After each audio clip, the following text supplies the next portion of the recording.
زه اوس دا مهال موجود یم د بوړې بازار کې د رمضان مبارک میاشت هم روانه ده د ضلعي انتظامیې له طرفه په بازار کې نرخنامې اویزه شوې دي خو تر اوسه پورې په دغه باندې عمل درآمد نه دی شوی د دغې بنیادي وجه دا هم ده د بوړې په بازار کې چې څومره هم سامان خرڅېږي هغه د سیر په بنیاد باندې وي خو ضلعي انتظامیې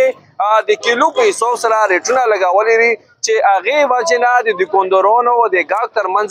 هر وخت لنجاوي د ضلعي انتظامیې تر اوسه پورې په بوړې بازار کې څه خاص کاروایي نه ده کړې چې کوم قیمتونه هغه ضلعي انتظامیې اویزه کړي دي په هغو باندې عمل درآمد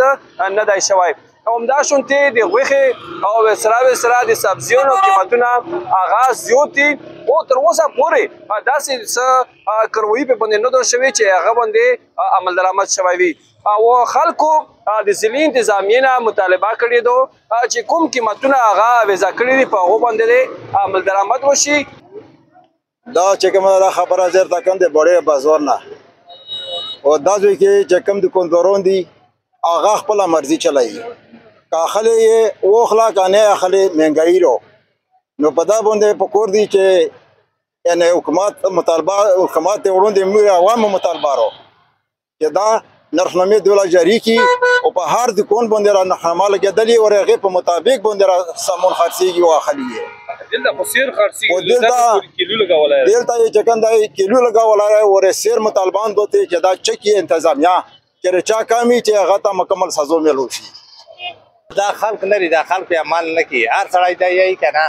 چې یاره به دا سره وشي ورشي خو عمل پې نشته هېڅ عمل پې نه کوي هسې خلق ستړي کړي عمل نشته ګوړه کې وګرځېږه لار ته نه برته پرې خو در شی بیا ورکړي چې تو قیمتي رو حکومت نن څه ګیله رو حکومت نن دا ګیله رو چې سامعي نه دی نه دلته ګرځي دغه څه شول د ګوډې ودرولي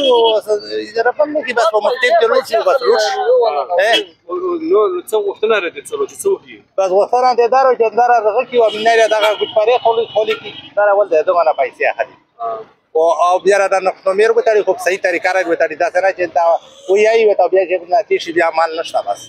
خو ورسره دا مطالبه هم د دوکانداران کوي چې کوم دلته کې کوم ریټونه دي هغه د سیر په بنیاد باندې کړي ذاکر افریدي وحدت نیوز باړه ضلع خیبر